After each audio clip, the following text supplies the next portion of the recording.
Hello everyone, welcome to NET मार्गदर्शन। मैं सीमा सिंह इस वीडियो के माध्यम से आपके सामने पीवाईक्यूज प्रैक्टिस सीरीज लेकर आई हूं, जो कि जून 2019 के क्वेश्चन पेपर से लिया गया है। पेपर 1 यानी जनरल पेपर है ये, जो कि सभी के लिए कंपलसरी होता है, जो कि यूजीसी नेट, जेआरएफ और पीएचडी एंट्रेंस एग्जाम की प्रिपरेशन कर रहे हैं। क्वेश्चन ये जो लिया गया है ये यूनिट फर्स्ट टीचिंग एप्टीट्यूड से लिया हुआ है। आइए क्वेश्चन को देख लेते हैं।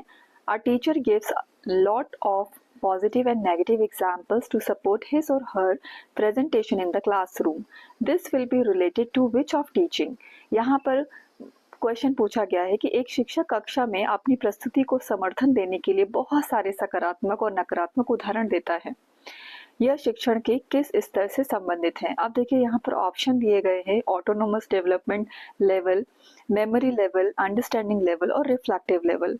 अगर जिन्होंने लेवल्स पढ़े हैं कि टीचिंग के कितने लेवल्स होते हैं, तो उन्हें ये बात अच्छे से पता होगा कि टीचिंग के 3 लेवल ही होते हैं: मेमोरी लेवल, अंडरस्टैंडिंग लेवल और रिफ्लेक्टिव लेवल।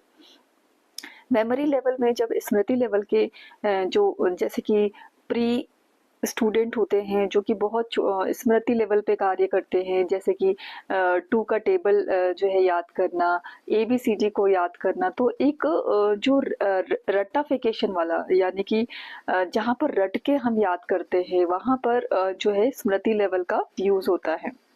और अंडरस्टैंडिंग लेवल में क्या है कि हम चीज़ों को समझ चुके होते हैं और वहाँ पर हम एग्जाम्पल्स पुट करने लगते हैं, तो वो हमारी अंडरस्टैंडिंग को बताता है। तो यहाँ अंडरस्टैंडिंग लेवल यानी कि बोध स्तर का यहाँ पर ज्ञान होता है।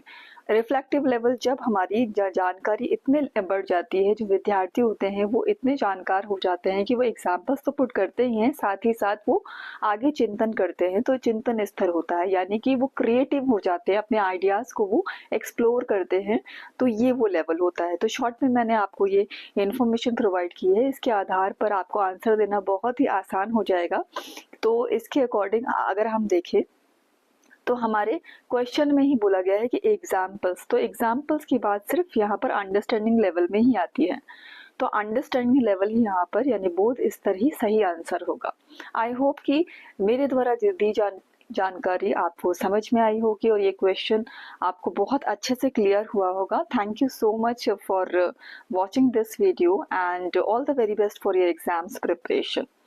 और जिन्होंने भी अभी तक इस चैनल को सब्सक्राइब नहीं किया है, सब्सक्राइब कर लीजिए, ताकि आपको समय समय पर एग्जाम से रिलेटेड जो इम्पोर्टेंट कंटेंट्स है, अपडेट्स है, वो मिलते रहें।